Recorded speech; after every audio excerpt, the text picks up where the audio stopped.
येशूने वधस्तंभावर मरण येईपर्यंत 6 तास दुःख सहन केले. काल इस्रायलचा राजा असे ओरडणारे तेच लोक आता त्याची थट्टा करत होते आणि त्याला वधस्तंभावर खिळत होते. इतक्या तीव्र दुःखात त्या क्षणी तुमच्या मनात काय विचार येतील? या अन्याय्य परिस्थितीतही येशूने राग व्यक्त केला नाही किंवा तुम्ही हे कसे करू शकता असे विचारले नाही.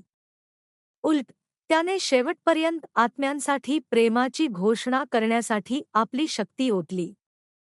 चला, येशूने वधस्तंभावर दिलेल्या 7 शेवटच्या वचनांवर फक्त बायबलमधून चिंतन करूया. चला, शेवटच्या 7 वचनांमध्ये प्रभूच्या प्रेमाकडे पाहूया. लूक 23:33-43 ते कवटी नावाच्या ठिकाणी आले तेव्हा त्यांनी त्याला आणि गुन्हेगारांना, एकाला उजवीकडे आणि दुसरा डावीकडे, वधस्तंभावर खिळले. पण येशू म्हणत होता, पित्या, त्यांना क्षमा कर, कारण ते काय करत आहेत हे त्यांना माहीत नाही. जसे अनेक जण त्यांच्या शेवटच्या क्षणांकडे येतात, ते जीवनावर चिंतन करतात आणि प्रियजनांसाठी शेवटचे शब्द सोडतात.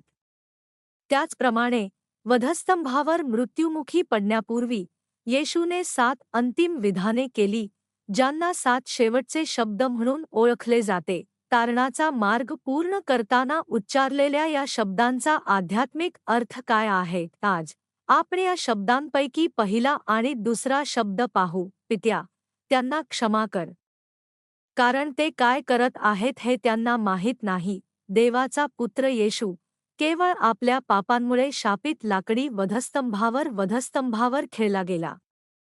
या सत्याची जाणीव नसतानाही रोमन सैनिक आणि यहुदी त्याला एक नीच गुन्हेगार म्हणून थट्टा करत होते. त्यांनी निर्दोष येशूची थट्टा केली, ज्याने फक्त चांगले केले आणि म्हटले, त्याने इतरांना वाचवले. जर हा देवाचा ख्रिस्त, त्याचा निवडलेला असेल तर त्याने स्वतःला वाचवावे. त्याच्या शेवटच्या क्षणीही येशूला करुणा वाटली. तो म्हणाला, पित्या, त्यांना क्षमा कर, कारण ते काय करत आहेत हे त्यांना माहीत नाही. आणि त्याने देवाची क्षमा मागितली. जर इच्छा असेल तर येशूला वधस्तंभावरून खाली येण्याची शक्ती होती, परंतु त्याऐवजी देवाची इच्छा आणि तारणाची योजना पूर्ण करण्यासाठी त्याने दुःख आणि लज्जा सहन केली. लोकांना हे कळले नाही की देवाचा पुत्र म्हणून येशू त्यांच्या पापांचे प्रायश्चित्त करण्यासाठी वधस्तंभावर होता. त्यांना त्यांच्या पापाची व्याप्ती कळली नाही. म्हणूनच वधस्तंभावर येशूने प्रथम त्यांच्या क्षमेची विनंती केली. पित्या, त्यांना क्षमा कर, असे म्हणत. ते म्हणजे केवळ येशूला वधस्तंभावर खिळलेल्या आणि त्याची थट्टा करणाऱ्यांनाच नव्हे तर अंधारात असलेल्या सर्व मानवजातीला सूचित करते जे ख्रिस्ताला नाकारतात. आजही बरेच लोक ह्या प्रभूला ओळखत नसल्यामुळे मोठे पाप करतात. सैतान अंधारात असलेल्यांवर राज्य करतो आणि त्यांना विश्वासू लोकांचा छळ करण्यास प्रवृत्त करतो. या क्षणी येशू आपल्याला वधस्तंभावरील त्याच्या पहिल्या वचनाद्वारे शिकवतो, आपण प्रेमाने प्रार्थना केली पाहिजे. मत्तय 5:44 मध्ये येशू आज्ञा देतो, पण मी तुम्हाला सांगतो, तुमच्या शत्रूंवर प्रेम करा आणि जे तुमचा छळ करतात त्यांच्यासाठी प्रार्थना करा. प्रेमाने क्षमा करून आणि मनापासून प्रार्थना करून आपण इतरांना तारण मिळवण्यास मदत करतो, जी देवाची इच्छा आहे. पुढे दुसरे वचन आहे, मी तुम्हाला खरे सांगतो, आज तुम्ही माझ्याबरोबर स्वर्गात असाल. गुलगोथावर येशूचा क्रूस मध्यभागी होता. दोन्ही बाजूला 2 गुन्हेगार होते. एका गुन्हेगाराने येशूची थट्टा केली, तर दुसऱ्याने त्याला फटकारले आणि येशूला तारणहार म्हणून स्वीकारले. येशू म्हणाला, मी तुला खरे सांगतो, आज तू माझ्याबरोबर स्वर्गात असशील. हे वचन होते की पश्चात्तापी चोर वाचला जाईल आणि स्वर्गात जाईल. त्यात असेही घोषित करण्यात आले की मशीहा म्हणून येशूकडे पापांची क्षमा करण्याची आणि पश्चात्तापी व्यक्तीला तारण देण्याची शक्ती आहे. तथापि शुभवर्तमान वाचताना आपल्याला येशूसोबत वधस्तंभावर खिळलेल्या 2 गुन्हेगारांबद्दल वेगवेगळे अहवाल आढळतात. मत्तय 27:44 म्हणते, त्याच्यासोबत वधस्तंभावर खिळलेले लुटारू देखील त्याच शब्दांनी त्याची निंदा करत होते. मार्क दुपारी 3:32 असेही म्हणते. त्याच्यासोबत वधस्तंभावर खेळलेले लोक देखील त्याची निंदा करत होते. दोन्ही परिच्छेद गुन्हेगारांना येशूची थट्टा करताना दाखवतात, परंतु लूक 23 मध्ये एका गुन्हेगाराने दुसऱ्या गुन्हेगाराला फटकारले, पश्चात्ताप केला आणि त्याला तारण मिळाले. शुभवर्तमानातील दोन गुन्हेगारांविषयीच्या अहवालांमध्ये फरक का आहे ही चूक नाही तर देवाच्या भविष्याचा एक भाग आहे, ज्यामुळे हे दृश्य स्पष्टपणे सादर करता आले. येशूच्या वधस्तंभावर खेळण्याच्या वेळी मोठ्या जमावाने वधस्तंभाला वेढले होते, ज्यात मुख्य याजक, शास्त्री आणि येशूविरुद्ध वाईट बोलणारे यांचा समावेश होता. अशा गोंधळलेल्या परिस्थितीत येशूच्या उजवीकडे किंवा डावीकडे असलेल्या एका गुन्हेगाराने त्याची थट्टा केली. जवळच्या लोकांना त्या गुन्हेगाराची थट्टा स्पष्टपणे ऐकू येत होती, पण दुसरा गुन्हेगार रागाने येशूकडे वळून अशा पद्धतीने बोलला की जणू तो येशूची थट्टा करत आहे. तो प्रत्यक्षात येशूची थट्टा करणाऱ्या गुन्हेगाराला फटकारत होता, पण दुरून असे वाटले की तो देखील येशूचा अपमान करत आहे. गोंधळात दुरून दृश्य पाहणाऱ्या काही लोकांनी सांगितले की दोन्ही गुन्हेगार येशूची थट्टा करत आहेत. ज्यांना परिस्थितीची अचूक माहिती होती त्यांनी असे सांगितले की एका गुन्हेगाराने पश्चात्ताप केला आणि येशूशी बोलल्यानंतर त्याचे तारण झाले. देवाने शुभवर्तमानातील भूतलेखकांना भविष्यातील पिढ्यांना सत्य ओळखण्यासाठी फरक नोंदवण्याची परवानगी दिली, तर येशूने पश्चात्तापी गुन्हेगाराला स्वर्गात ऐवजी आज तू माझ्याबरोबर स्वर्गात असे का म्हटले? स्वर्ग, जिथे देवाची वाचलेली मुले कायमची राहतील, त्याच्या विशालतेत आणि सौंदर्यात कल्पनेच्या पलीकडे आहे. स्वर्गाची विभागणी श्रद्धा आणि पवित्रतेच्या आधारावर केली आहे.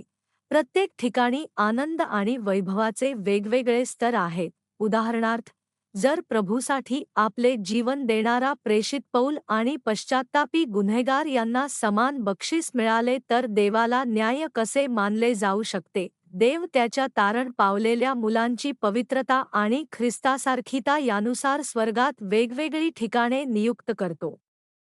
देवाचे सिंहासन असलेले नवीन जेरुसलेम हे पवित्रतेमध्ये देवासारखे दिसणाऱ्यांसाठी सर्वात सुंदर ठिकाण आहे.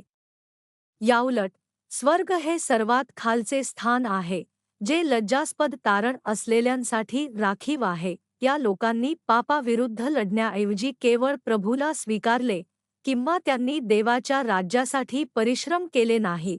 पश्चात्तापी चोर स्वर्गात प्रवेश करण्याचे कारणही तसेच आहे. त्याने आपले पाप कबूल केले आणि येशूला आपला तारणहार म्हणून स्वीकारले. परंतु त्याने पाप सोडले नाही किंवा इतरांना उपदेश केला नाही, कारण त्याने प्रभूसाठी काहीही केले नाही. त्याला कोणत्याही बक्षिसाशिवाय स्वर्गाचे वचन मिळाले.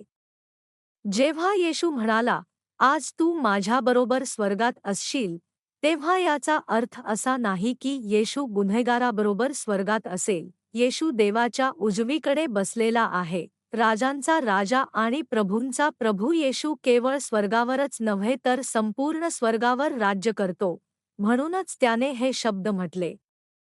आज हा शब्द येशूच्या मृत्यूच्या दिवसाचा किंवा विशिष्ट तारखेचा संदर्भ देत नाही, तर त्याचा अर्थ असा आहे की जेव्हा पश्चात्तापी गुन्हेगाराला वाचवण्यात आले आणि तो देवाचा मुलगा बनला, तेव्हा येशू त्याच्यासोबत होता जिथे तो होता तिथे. तर येशू त्याच्या मृत्यूनंतर थेट स्वर्गात गेला का? नाही. मत्तय 12:40 कारण जसा योना समुद्रातील राक्षसाच्या पोटात 3 दिवस आणि 3 रात्री होता, तसाच मनुष्याचा पुत्र पृथ्वीच्या मध्यभागी 3 दिवस आणि 3 रात्री राहील. 1 पेत्र 3:19 त्यात तो गेला आणि आता तुरुंगात असलेल्या आत्म्यांना घोषणा केली. 1 पेत्रात उल्लेख केलेला तुरुंग हा शब्द खरोखरच्या तुरुंगाचा नाही तर वरच्या कबरेचा संदर्भ देतो. क्रूसावर येशूच्या मृत्यूनंतर तिसऱ्या दिवशी त्याच्या पुनरुत्थानापूर्वी त्याने वरच्या कबरेतील आत्म्यांना उपदेश केला. येशू वरच्या कबरेमध्ये का गेला? लूक संध्याकाळी 4:22 मध्ये येशूच्या वधस्तंभावर खेळण्यापूर्वी वाचलेल्यांचे आत्मे अब्राहामाच्या उराशी जमले होते असे नोंदवले आहे.